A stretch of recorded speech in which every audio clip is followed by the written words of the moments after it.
سرزمینی همواره پرفسانه و دیاری سراسر عاشقانه. تاجیکستان گوشه هایش همگی دل ربایند و ذوق تماشا بفزایند. آن جایی که با قله های سر به افلاک، صدای شیلدراس رودهای شوخ، چشمه های شفابخش و نوای مرغکان خوشاواز به کس یک جهان حلاوت می بخشد. با دامن پربار ملک فیضریز و فرهنگ والایش دیار تمدنی گرانمایه عنوان گرفته است. خلقیت های تاجیک و قرغیز عصرهاست یک دل و یک تن زندگی پرسعادت دارند و این همزیستی دوستانه باعث بای و غنی گردیدن مدنیتی هر دو ملت گشته است. کوچه باغ و گلستانهایش آهنگ معطر زندگی میکنند و روز به روز سیمایش طرح نوی به خود میگیرد. لخش، پاره نعمت بخشی تاجیکستانی دلارا.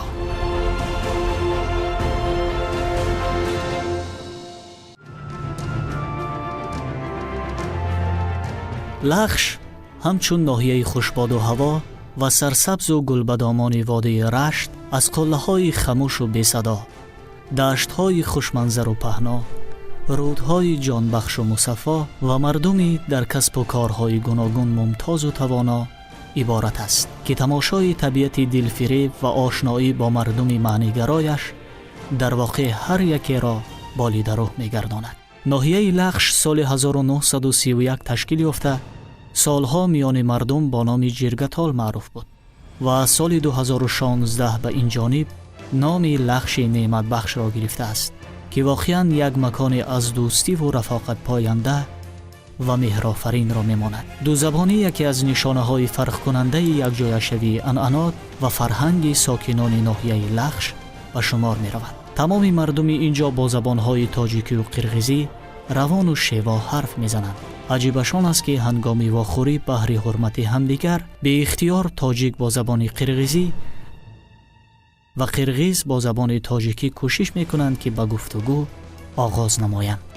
انا همین یکدیگر فهمی باعث شده تا این دو خلقیت هرچی به هم نزدیک، دوست و برادر و در همه کار پیش دست باشند.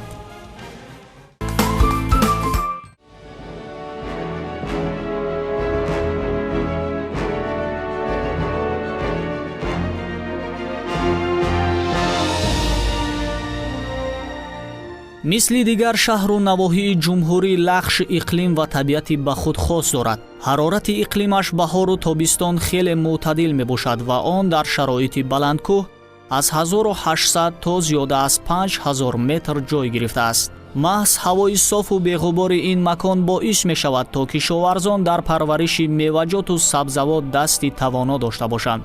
اساس اقتصادیات ناحیه ساحه کشاورزی است. مخصوصا در اینجا چارواداری، کارتوشکا پروری، غله‌کاری، باغداری و سبزواتکاری خیلی ترقی کرده است.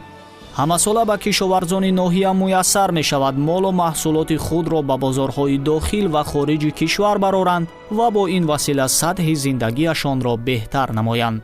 امروز ناحیه لخش را به محابا می توان وطن کارتوشکای اعلی صفت نام برد.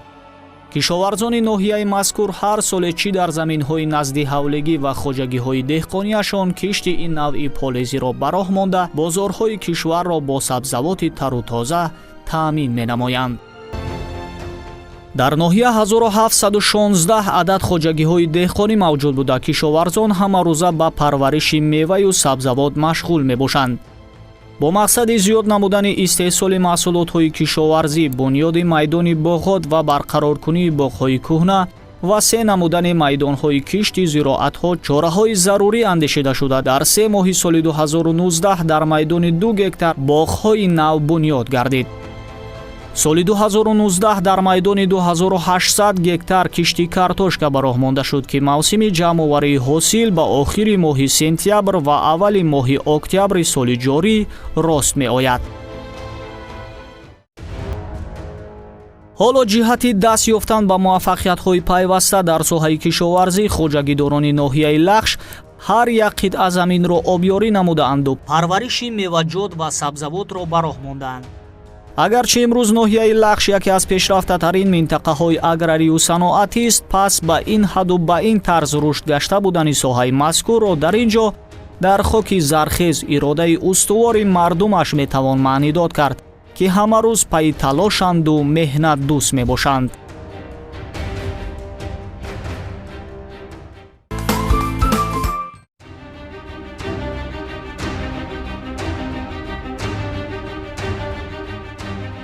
дар бахши фарҳанги ноҳия бошад як қатор муассисаҳои фарҳангӣ ва маконҳои ҷолибу афсонавии таърихӣ мавҷуд мебошанд, ки имрӯзиёнро бо фарҳанги бою ғании ноҳияи лахш ошно мегардонанд. шумораи муассисаҳои фарҳангие ки ҳамарӯз фаъол ва сокинони ноҳияро ғизои баланди маънавӣ мебахшанд ба 50 адад мерасанд. хусусан амал намудани 28 китобхонаи наву замонавӣ, 8 хонаи маданият, қасри фарҳанг ва 2 осорхонаи таърихӣ дар боло бурдани маърифати фарҳангии мардуми ноҳия ҳиссаи чашмрас доранд.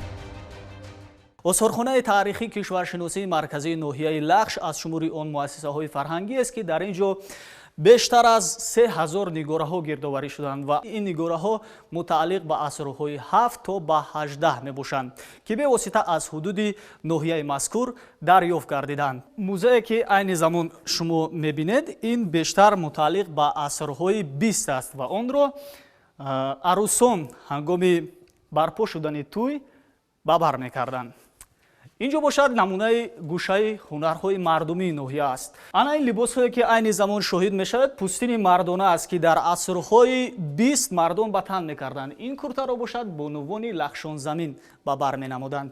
яъне ин ҷо гӯшаи бисёр ҳам таърихию фарҳангии ноҳияи лахш аст, ки чӣ сайёҳони дохил ва хориҷ аввал ба ин ҷо меоянд аз гузаштаи пурифтихори миллати тоҷик бахусус мардуми лахшонзамин дидан мекунанд, пас он сафари худашонро дар дигар минтақаҳои ҷолибу сайёҳии ноҳияи мазкур идома медиҳанд. шумо низ бо мо бошед.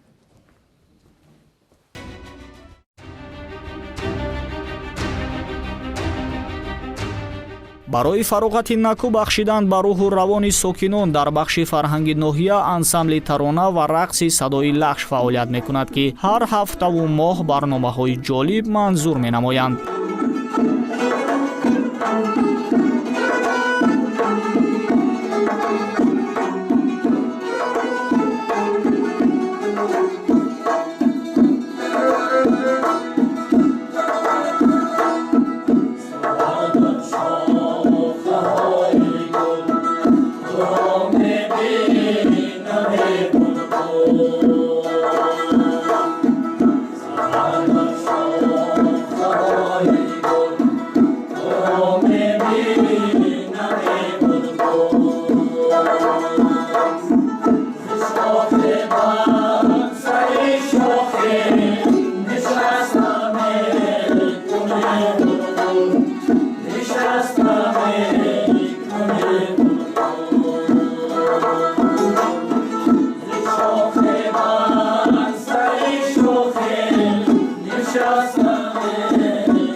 инчунин бо мақсади тарбия намудани кадрҳои болаёқати соҳаи фарҳанг мактаби мусиқии бачагона фаъолият дорад, ки хонандагони ин боргоҳ дар озмуну чорабиниҳои зиёди фарҳангӣ иштироки фаъол ва намунавӣ доранд. ҳоло ҳамаи боргоҳҳои фарҳангии ноҳияи лахш бо мутахассисони варзидаи соҳавӣ таъмин буда, рӯз ба рӯз баҳри ривоҷу равнақ ёфтани соҳаи мазкур дар ноҳия тадбирҳои зарурӣ андешида мешавад.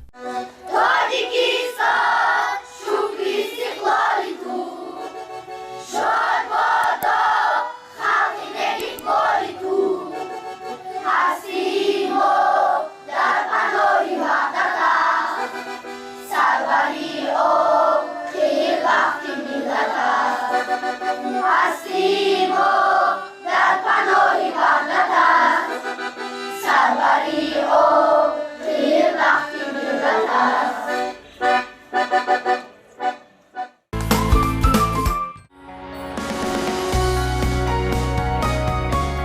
ноҳияи лахшро бешаку тардид яке аз ноҳияҳои пешрафта дар самти ҳунармандӣ низ метавон арзёбӣ намуд. дар ин ҷо аз тарафи бонувони моҳир ва устоҳои нодиру чирадаст чандин ҳунарҳои қадима нигоҳ дошта шуданд. имрӯз дар байни бонувони лахш беш аз 20 ҳунарҳои дастии тоҷикону қирғизон аз қабили қолинбофӣ, гулдӯзию қуроқдӯзӣ, ҷуроббофӣ, куртаю камзулдӯзӣ ва ғайра маъмул мебошанд ки дар онҳо намунаи олии унсурҳои маданияти ҳарду халқ таҷассум ёфтааст. дар ноҳияи лахш теъдоди ҳунармандони номовару нотакрор албатта хеле зиёданд ва ҳамакнун мо омадем ба дидори яке аз ҳунармандони бисёр ҳам чирадасту моҳир, устод Сайфулло Айтматов. ан ҳамин ҳунаре ки айни замон шумо намудаи бисёрам дастранҷи худатонро ба намоиш гузоштед, ин барои шумо ҳамчун завқ буд ва ё мерос? ин мерос аз падарӣ мондагида, аз пеш. баъд падармон устод калом буд, бобиё устод буданд. авлоди мо азалтан устогӣ мекарданд, кандакорӣ, баъд ҳами чӯбтарошӣ, чигина рост мекардем, пеш мошин набуд, чигинаи чӯбӣ рост мекардем. баъд ҳамин чи рост карда падарм ба ёрдам дода аз ҳамо омӯхтем, ёд гирифтем. Яъне аз замони кӯдакӣ пайдо шуд? аз кӯдакӣ дигар корора мекардем, идораи кори идораи мекардем, кодек чейд кардем, чандин сола кор кардем. бод ина нафақа бирмода бо ҳозир ина бачаҳоро хонондум, чандин ёрдамчиҳо ҳастанд, ина хонда рафта бурмада усто шиданд, ҳозир ҳар ҷо ба кор карда истоданд. ҷаноби олӣ ина бисёр чиз ки ташриф буда ки соли ҳунармандо гуфт баъд нақшида ина ҳозир наги ягон маблағ чи намеспори, налог намеспори, чи барои ҳунармандо имкониятҳои зиёд имконият бисёр нақш карданд. лекин ёшо кам ишғол мекунанд. биёян ина ки ман ина ки дохм ки бо чанд омӯх шаванд, омӯх шаванд, шогирдони зиёд таркина кунанд. ана ҳозир аз байн рафта истодасан амино. ана ина мисол ами кавшо ҳозир турошида наметунанд. ира аз падармон ёд гирифта будем, ман шапидам ина. аз чанора ина ана таваққоям аз чанора. воқеан ҳамин бисёр аҷиб аст. чӣ гуна ба шумо муяссар шуд ки чунин як кафшро омода кунед? ана и кафша хеле ҳам аҷиб аст. ина ҳозир пеш мусофидо мепӯшиданд, ина мепӯшиданд ҳамин зимистунда ана бизкашак мешад мепӯшидан мерафтанд, инда хунук намегзарада, бо намелихша ира мана чиҳо шабид не бисёр ҳангоми ҳар гуна бозиҳои варзишӣ ами чи пӯшида мегаштанд. ака ҳозир душвортар қиимтар ки омӯх шидан лозима дир пӯшида. аз баси иқлими ноҳияи лахш бисёр ҳам сард аст, дар гузашта ҳамин гуна пеш анам хеле будда инам мепӯшиданд. ма хеле минам калон шида якум классо кавш мепӯшидем мерафтем мактаба. яна меканд ма ҷанҷол мекардам, мегардам берун ба бадаркина гуфта дизида бачаҳо ира наёрашад зада бо чигина карда рост мезаданд. аҷоиб байда ина ки истиқлоли нашид, мардум бисёр озодӣ зиндагӣ доранд. ина и райони мо ду миллат аст, ду миллат сохти бародар биробар зиндагӣ мекунанд. чандин дута духта буд тоҷико келин кирдагӣ, ман келинора ай тоҷико гирифтагим аралашем монда. аҷоиб байда урфу адот як айда ҳамаш. барои омода намудани ҳамин гуна ҳунарҳои мардумӣ бисёртар чӯби кадом дарахтҳо бисёр дарахт аки муносиб ҳами чанор хуб мешавад, чанор монда намешавад, камай аз шаҳр меёранд. и чормағз хубай, чормағзам қайин мегем ам берӯзам доригӣ дорад нағз айда барои ана ангина ани чормағзам бошад хубаям. маҳсули дастранҷи шумо чӣ гуна ба фурӯш мераванд? меёнд аз ҳамин ҷо мехаранд, шумо ба бозорҳо мебароед? не ина ман мешапр рост мекунем, ҷамъ карда рост карда мекунем, магазинҳо заказ карда гиян. ҳозир имрӯз рафтам як магазин гуфт ки наварди кута мебарам, ҳама магазинҳо мефурӯшанд. нақшида ина ҳар рӯз закази бисёр доранд. ташаккури зиёд мегӯем ба шумо устод Сайфулло барои бисёр ҳам фикрҳои ҷолиб атрофи ҳунару ҳунармандӣ. ёдовар мешавем бинандаҳои азиз, дар суҳбат будем бо яке аз ҳунармандони номовари лахшонзамин, усто Сайфулло Айдмат اعتماد ва албатта сафари мо дар ноҳияи Лахш идома дорад. моро ҳамроҳ бошед.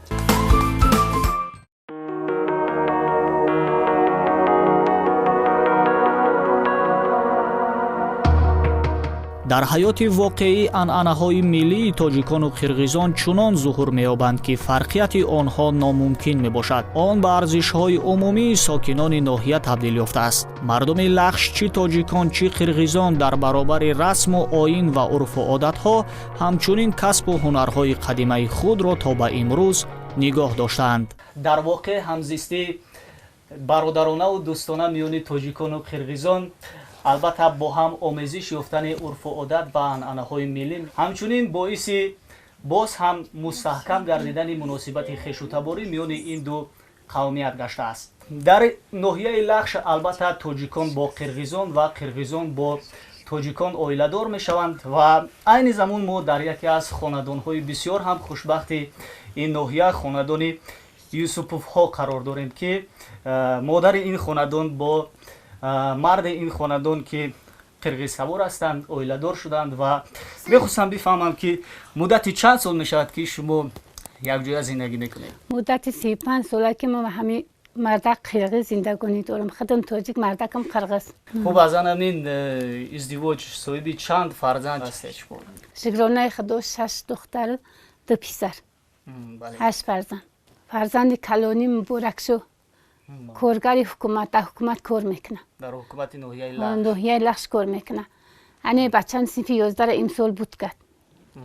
оли мактаб на дохилш кардем. ана духтаром ними 6 духтар дорам. эди касаш наомадааст. анеш келин май. келини калоним. анеш духтари калоним иш диим духтарам. анеш сеюм духтарам, анеш чорум духтарам. ане духтарам маълима дар атлас бофи адрас бофинда маълимашда кор кардааст. ане духтаром ҳамаш ҳунарманд, анеми ҳунаро ҳамаш аҳам духтаром. сардоршу хидм қӯд. бале, яъне гӯшаи ҳунарҳои мардумиро дар муҳити хона таъсис додед ва чуноне ки мо мебинем маҳсули дасти шумо аз дигар ҳунарҳои қадимаи мо фарқият доранд. ҳунарҳои мо фарқият доранд, ҳам қирғиза ҳам тоҷик шида. бале, чанд сол мешавад ки шумо ба ҳамин ҳунарҳои мардумӣ рӯй овардаед? хай зиёд аз 15 сол шидааст ки ҳамин ҳунарҳои мардумӣ мо ба ҳамин духтаром, ба ҳамин келинам ҳамин ҳунарҳоро карда омадаастем. мо ба ҳамин ина духтарому ба келиному ба ҳамамна омӯхтаастем. ҳамин аймобайн нарава гуфта. ина мон бо як таоми миллӣ қирғизира қиртоб ина ташкил менам. марҳамат. ман мехостам ба духтаронатон муроҷиат кунам ки онҳо аз модар чӣ омӯхтанд то имрӯз? айни замон дар шуғли аҳолии ноҳия, маркази ноҳия машғули кор ҳастам. тӯли 2 моҳ мешавад ки кор карда истодам. 15 нафар шогирд дорам. дар навбати ба онҳо ёд додам, боз дар хона машғули ҳамин ҳунарҳо ҳастем. мо мехоҳем ки ҳамин ҳунарҳои мардумӣ аз байн наравад ва раҳмат ба ҷаноби олӣ, ба асосгузори сулҳу ваҳдат, пешвои муаззами миллат ки 3 солро соли рушди сайёҳӣ ва ҳунарҳои мардумӣ эълон карданд. мо дар инҷо дар ин солҳо метавонем ки боз ҳунарҳои қадимае ки мондааст боз ривоҷ равнақ диҳем. чӣ гунае ки мо мебинем дар хонадони шумо навъҳои гуногуни гулдӯзиҳо аст. хуб, дар баробари оне ки масалан қуроқдӯзӣ аст, хуб қолинбофӣ аст, инчунин гулдӯзӣ аст ва шумо ҳамчунин аз ҳудаи кадом ҳунарҳои мардумӣ мебароед?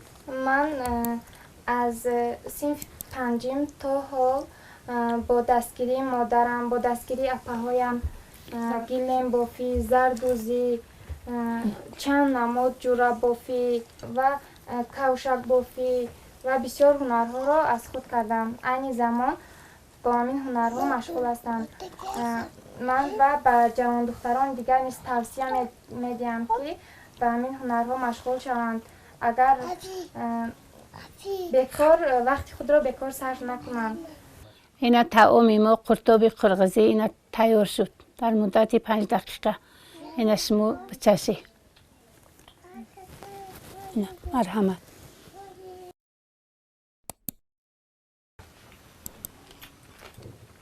воқеан ҳамин таом خیلی هم طعم لذیذ دارد و باید گفت که یکی از طعم‌های بهترین لخشون زمین دانسته بشود.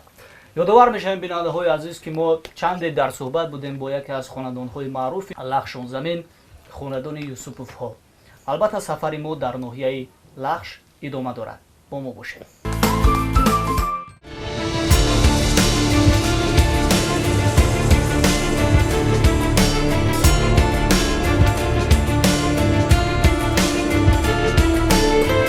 لخش دارای امکانیت‌های وسیع در ساحه سیاحی میباشد. واقعاً در حدود ناحیه دهه‌ای نیست که صاحب دره خوشباد و هوا و رودهای خودی نباشد. خصوصاً دره‌های پیتاوکل، پیازی، تندیقل، غولمه، دوانه، سسی بلاق، چار، خواجه طواف، قرامیق و دیگران جایهای نادر سیاحی هستند که میان سیاحان خیلی معروفیت دارند.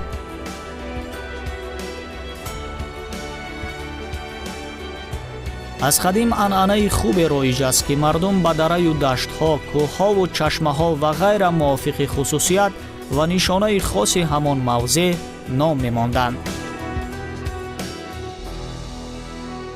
لخش در واقع عبارت از ده‌ها و صدها مکان‌های جالب تاریخی و سیاحی است و در شمول این گونه موضع‌های بسیار هم نظرربا و افسانه‌ای می‌توان دشت‌های پیتاوکل را نام برد. خیلی هم اینجا هوای مساعد است و تماشا نمودن این منظره برای هر یک نفس روح و الهام تازه می‌بخشد. و ببینید اینجا آب رود تندیقل و آب رود پیتاوکل همه یکجا میشن و به یک شاخاب میشن و پسان میروند به رود سرخاب میریزند. یعنی این دره تقریبا 50 کیلومتر دورتر از سرحد جمهوری قرقیزستان قرار دارد. این مکان برای سیاحان بسیار آشنا است و از پسندیده ترین هاست. زیرا سیاحان هنگامی که به ناحیه لخش میآیند اول مدت‌ها قطعاً همین رود خیمه های خودشان را میمانند و چندین روز در اینجا استراحت میکنند و پسان سفرشان را در دیگر موضع‌های جالب و سیاحی ناحیه لخش دوام میدهند.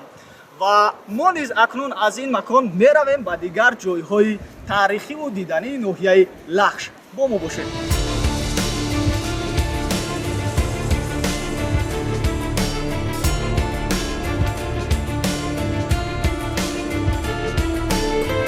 سرگاه کانال پیازی سرگاه دره پیازی به شمار می رود که از بین رود پیازی جاری بوده دو طرف ادیر و کوههای بلند سردال و درخت خامد افروختند.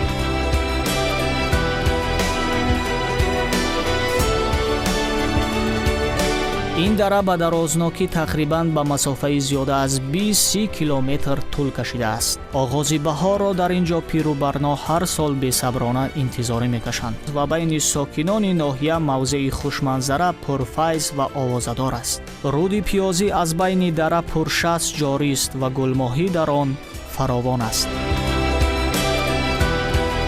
گله آهوان خوشخیران و حیوانات‌های گوناگون تنه ادیر، بیش‌هزار و کوه‌های این دره خوشمنظره را هزار ساله هاست که مکان زیست خود قرار داده‌اند.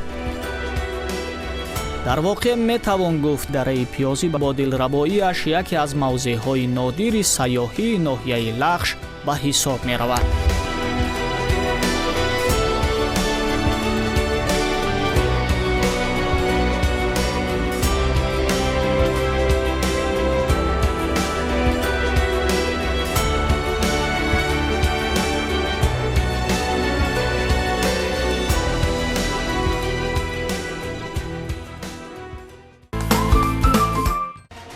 حالا روز به روز در ناحیه کارهای آبادانی و سازندگی وسعت تازه پیدا می‌کند.